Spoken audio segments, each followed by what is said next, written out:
यह कहानी है एक ऐसे युवा की जो छोटे से गांव में जन्मा और फिर अपने ख्वाबों को बुनते बुनते मुंबई महानगर जा पहुंचा।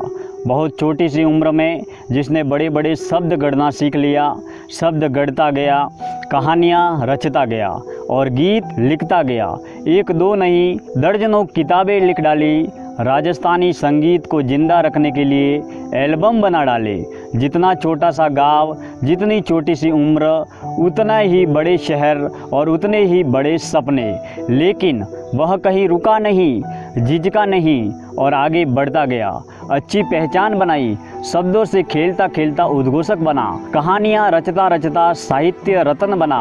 मुंबई की चकाचौंध में हर बड़ी शख्सियत तक पहुँचा।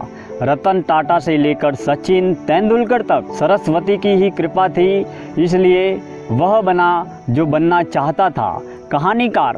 वक्त की विडंबना देखिए, आज यह खुद एक कहानी बन गया है।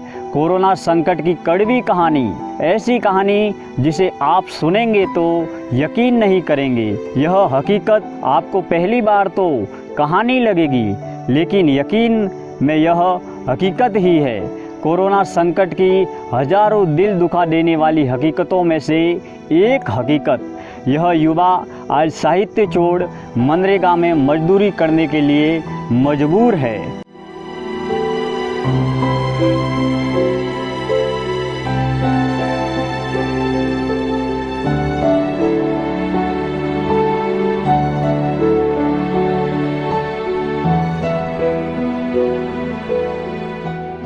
सिरोही जिले में छोटा सा गांव रोहिड़ा, ठेठ आदिवासी क्षेत्र। इसी गांव में रहने वाले दिनेश्वर माली, उम्र करीब 33 साल। स्कूल के समय से ही साहित्य में रुचि थी, सो कहानियाँ लिखने लगे, मंच संचालन करने लगे। छोटे से गांव से निकलकर वो मुंबई जा पहुँचे।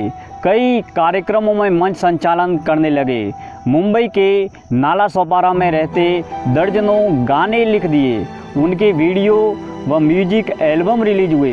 कविता, गीत, गज़ल और भजन से जुड़ी मारवाड़ी और हिंदी की करीब 12 किताबें लिख डाली, जिनके लिए किसान कवि रत्नो राजस्थान गौरव रत्न जैसे पुरस्कार मिले। फिल्म राइटर्स एसोसिएशन मुंबई के सदस्य भी बने। अच्छी पहचान बनाई और देश की नामी गिरामी हस्तियों से मिलते रहे। सब कुछ अच्छा चल रहा था। करीब 12 साल पहले मुंबई गए दिनेश्वर ने वहां शुरुआत में 1000 रुपये महीना से नौकरी की थी। धीरे धीरे खुद की पहचान बनाई। कुछ साल पहले खुद के लिए एक फ्लैट बुक करवाया। उसकी किस्तें भरने लगे। अपना हर सपना पूरा करने के लिए दिन रात मेहनत की। अचानक देश में आए कोरोना संकट ने मुश्किलें खड़ी कर दी। पूरे देश की तरह मुंबई शहर में सब कुछ ठप हो गया। कार्यक्रम, सम्मेलन आदि सब बंद हो गए। दिनेश्वर के सामने भी संकट खड़ा हो गया। वो था आर्थिक संकट, जिसके कारण मुंबई में एक दिन भी रहना मुश्किल ही है। दिनेश्वर ने इसका भी सामना करने की कोशिश की, नई शुरुआत की। कोरोना पर एक किताब लिखने लगे, नाम दिया कोरोना की 21 कहानियाँ। मगर विडंबना देखिए, कोरोना की कहानियाँ लिखते लिखते दिनेश्वर खुद इसका एक किरदार बन गए।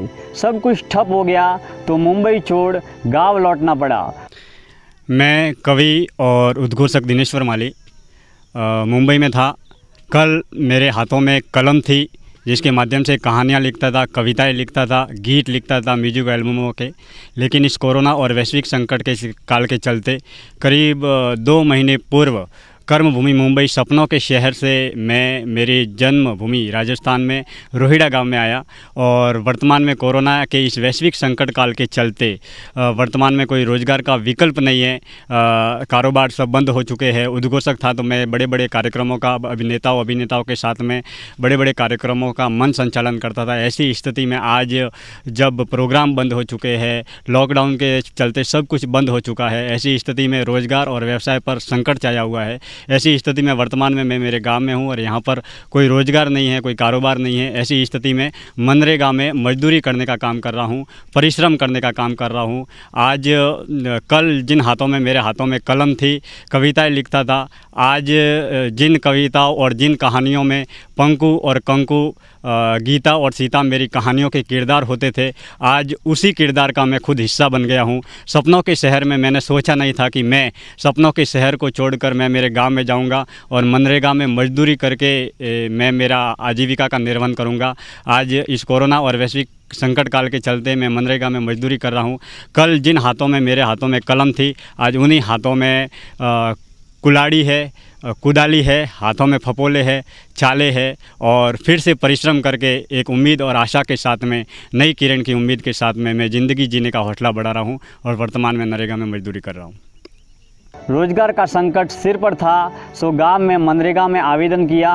कोरोना पर कहानियां लिखने वाले दिनेश्वर आज खुद उस कहानी का एक किरदार है, एक ऐसा किरदार जो गांव के चारागाह विकास में मजदूरी कर रहा है। मनरेगा पर मजदूरी, साथ में पत्नी भी, दोनों पति पत्नी मजदूरी कर इस संकट को भूलने की कोशिश कर रहे हैं। दिनेश्वर बताते हैं कि काम कोई छोटा या बड़ा नहीं होता। कल दूसरा दौर था, आज भी दूसरा। हर वक्त हमारी भूमिकाएं और हमारी पहचान बदलती रहती है, इसीलिए उन्हें यह काम करने में कोई हिचक नहीं है। सिरोही से गणपत सिंह मांडोली की रिपोर्ट।